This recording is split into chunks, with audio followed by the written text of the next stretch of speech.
Hi foodies, welcome to sisters kitchen. ಇವತ್ತು ನಾವು ತುಂಬ ಕಮ್ಮಿ ಇಂಗ್ರೀಡಿಯೆಂಟ್ಸ್ ಯೂಸ್ ಮಾಡಿ ರುಚಿಯಾದ ಸೀಮೆ ಬದನೆಕಾಯಿ ಪಲ್ಯನ ಹೇಗೆ ಮಾಡೋದು ಅಂತ ನೋಡೋಣ. ಸೀಮೆ ಬದನೆಕಾಯಿ ಪಲ್ಯ ರೊಟ್ಟಿ ಜೊತೆ, ಚಪಾತಿ ಜೊತೆ, ದೋಸೆ ಜೊತೆ ತುಂಬ ಚೆನ್ನಾಗಿರುತ್ತೆ.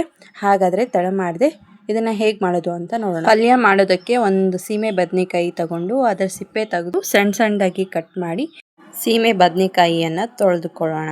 ಈಗ ಒಂದು ಬಾಣಲಿ ತಗೊಂಡು ಸ್ಟವ್ ಮೇಲೆ ಇಟ್ಟು 2 ಟೇಬಲ್ ಸ್ಪೂನ್ ಆಗುವಷ್ಟು ಎಣ್ಣೆ ಹಾಕಿ, ಎಣ್ಣೆ ಬಿಸಿ ಆದಮೇಲೆ ಸಾಸಿವೆ ಹಾಕ್ಕೊಂಡು, ಸಾಸಿವೆ ಸಿಡಿದ ಮೇಲೆ ಒಂದು ದೊಡ್ಡ ಸೈಜಿನ ಈರುಳ್ಳಿನ ಸಣ್ಣದಾಗಿ ಕಟ್ ಮಾಡಿ ಹಾಕ್ಕೋಬೇಕು. ಈಗ ಇದಕ್ಕೆ ಸ್ವಲ್ಪ ಕರಿಬೇವಿನ ಸೊಪ್ಪು ಹಾಕಿ ಫ್ರೈ ಮಾಡಿ, ಈರುಳ್ಳಿ ಟ್ರಾನ್ಸ್ಪರೆಂಟ್ ಆಗಬೇಕು ಅಲ್ಲಿವರೆಗೂ ಫ್ರೈ ಮಾಡ್ಕೊಳ್ಳೋಣ. ಈಗ ಇದಕ್ಕೇನೆ ಒಂದು ದೊಡ್ಡ ಸೈಜಿನ ಟೊಮೆಟೊನ ಸಣ್ಣದಾಗಿ ಕಟ್ ಮಾಡಿ ಹಾಕ್ಕೋಬೇಕು. ಚೆನ್ನಾಗಿ ಹಣ್ಣಾಗಿರೋ ಟೊಮೆಟೊನ ತಗೊಳ್ಳಿ.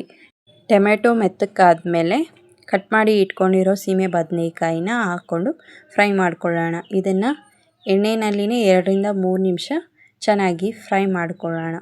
ಈಗ ಇದಕ್ಕೆ ಸ್ವಲ್ಪ ನೀರು ಸೇರಿಸಿ ಬೇಯಿಸ್ಕೊಳ್ಳೋಣ. ಒಂದು ಮುಚ್ಚಳ ಮುಚ್ಚಿ ಬೇಯಿಸ್ಕೊಳ್ಳಿ. 3 to 4 ಮಿನಿಟ್ಸ್ ಆದಮೇಲೆ ಮುಚ್ಚಳ ತೆಗೆದು ನೋಡೋಣ. ಒಂದು ಸರ್ತಿ ಚೆಕ್ ಮಾಡಿ ಬೆಂದಿದೆಯಾ ಇಲ್ಲ ಅಂತಂದರೆ, ಬೆಂದಿಲ್ಲ ಅಂತಂದರೆ ಇನ್ನೊಂದು 2 ನಿಮಿಷ ಬೇಯಿಸ್ಕೊಳ್ಳೋಣ. ನೋಡಿ, ಇವಾಗ ಸೀಮೆ ಬದನೆಕಾಯಿ ಚೆನ್ನಾಗಿ ಬೆಂದಿದೆ. ಇವಾಗ ಇದಕ್ಕೆ ರುಚಿಗೆ ತಕ್ಕಷ್ಟು ಉಪ್ಪು, ಸ್ವಲ್ಪ ಅರಿಶಿನ, ಅಚ್ಚಕಾರದ ಪುಡಿ 1 ಟೇಬಲ್ ಸ್ಪೂನ್ ಆಗುವಷ್ಟು ಹಾಕಿ ಮಿಕ್ಸ್ ಮಾಡ್ಕೊಳ್ಳೋಣ. ಈಗ ಇದಕ್ಕೆ ಸ್ವಲ್ಪ ಪೆಪ್ಪರ್ ಪೌಡರ್ನ ಹಾಕಿ ಮಿಕ್ಸ್ ಮಾಡ್ಕೊಳ್ಳೋಣ. ಸೀಮೆ ಬದನೆಕಾಯಿ ಹೆಲ್ತ್ಗೆ ತುಂಬ ಒಳ್ಳೆಯದು. ಇದರಲ್ಲಿ ನೀರಿನಾಂಶ ಮತ್ತು ನಾರಿನಾಂಶ ತುಂಬ ಜಾಸ್ತಿ ಇರುತ್ತೆ. ಕಡಿಮೆ ಕ್ಯಾಲೋರೀಸ್ ಇರುತ್ತೆ.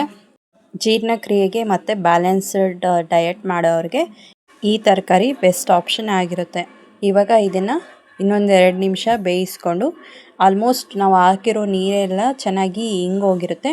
ನೋಡಿ, ಇವಾಗ ಸಿಂಪಲ್ ಆ್ಯಂಡ್ ಟೇಸ್ಟಿಯಾದ ಸೀಮೆ ಬದನೆಕಾಯಿ ಪಲ್ಯ ರೆಡಿಯಾಗಿದೆ. ಈ ರೆಸಿಪಿ ನಿಮಗೆ ಇಷ್ಟ ಆದರೆ ಈ ವಿಡಿಯೋಗೆ ಒಂದು ಲೈಕ್ ಮಾಡಿ.